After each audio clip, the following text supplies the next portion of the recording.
pendaratan di bulan.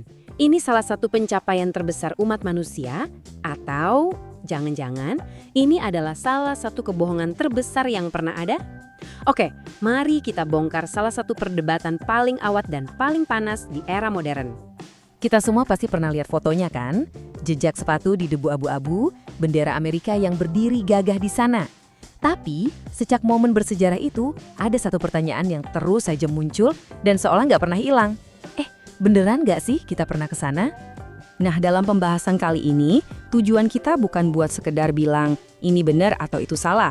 Kita bakal coba lihat bareng-bareng klaim dari mereka yang ragu, kita bandingin sama bukti-bukti yang ada, dan yang paling penting, kita coba pahami kenapa sih kok perdebatan ini kayaknya susah banget buat selesai. Oke, semua cerita pasti ada awalnya kan?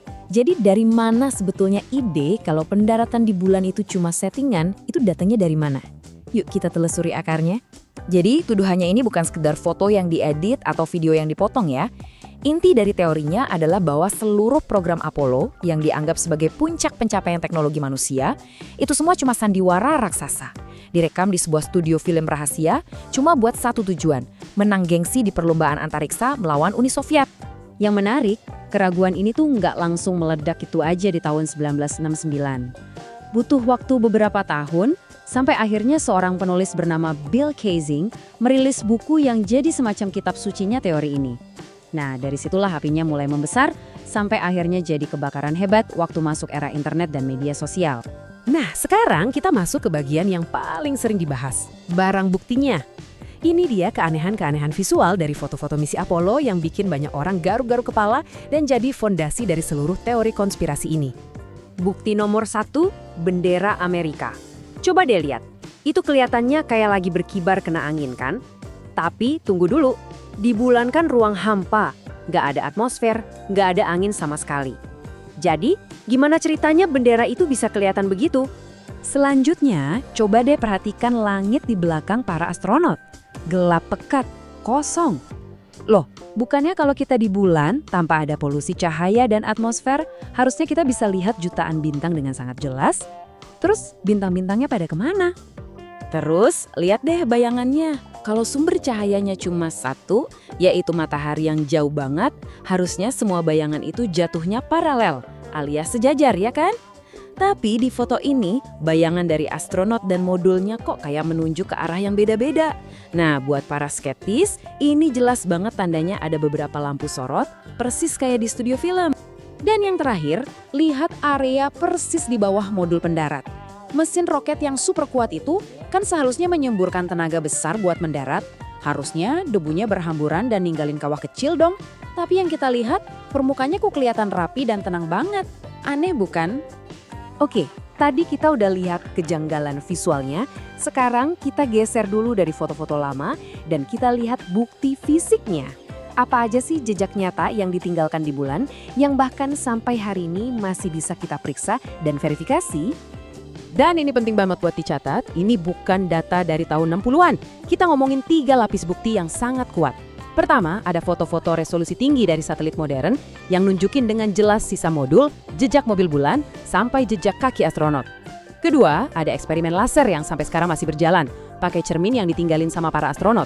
Dan ketiga, tentu saja, ada ratusan kilogram batu bulan asli yang udah diteliti sama ribuan ilmuwan dari berbagai negara. Oke, jadi di satu sisi kita punya bukti fisik yang sangat kuat, tapi di sisi lain ada foto-foto yang kelihatannya janggal. Nah, gimana cara ngejelasinnya? Yuk kita balik lagi ke barang bukti tadi dan kita bedah penjelasan ilmiahnya satu persatu. Ingat bendera yang seolah berkibar? Ternyata jawabannya sederhana banget. Ada sebuah batang besi horizontal di bagian atas bendera biar bisa terbentang. Nah, kibaran yang kita lihat itu sebenarnya cuma bekas lipatan dan getaran dari gerakan astronot waktu menancapkannya. Di ruang hampa yang nggak ada hambatan udara, getaran itu emang bisa bertahan lebih lama.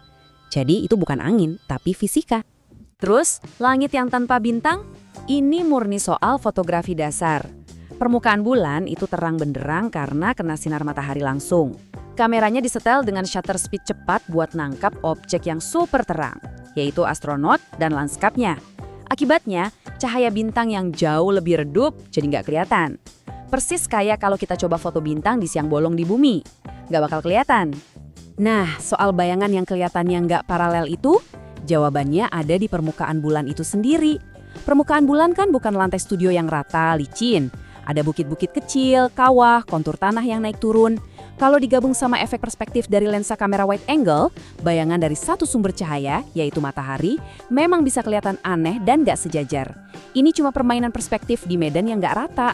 Oke, penjelasan ilmiahnya cukup masuk akal. Tapi ini justru memunculkan pertanyaan yang lebih besar lagi. Kalau buktinya begitu kuat dan penjelasannya ada, kenapa jutaan orang di seluruh dunia masih yakin banget kalau pendaratan di bulan itu palsu? Jawabannya ternyata mungkin bukan ada di bukti-bukti fisika atau foto, tapi justru ada di dalam kepala kita sendiri. Bertahannya teori ini lebih banyak didorong oleh cara kerja psikologi manusia, mulai dari rasa nggak percaya sama pemerintah, kecenderungan otak kita yang selalu mau mencari pola, sampai fakta bahwa, ya akui saja, cerita soal konspirasi besar-besaran itu jauh lebih dramatis dan seru daripada penjelasan teknis yang membosankan. Jadi, poin krusialnya begini. Bersikap skeptis atau ragu itu penting dan sehat. Tapi klaim yang luar biasa besar juga butuh bukti yang luar biasa kuat. Pada akhirnya, perdebatan soal pendaratan di bulan ini jadi kayak cermin buat kita semua. Ini bukan cuma tentang perjalanan keluar angkasa, tapi tentang cara kita memproses informasi, cara kita membedakan fakta dari fiksi, dan akhirnya tentang apa yang kita pilih untuk kita percayai di dunia yang penuh dengan cerita-cerita yang saling bersaing ini.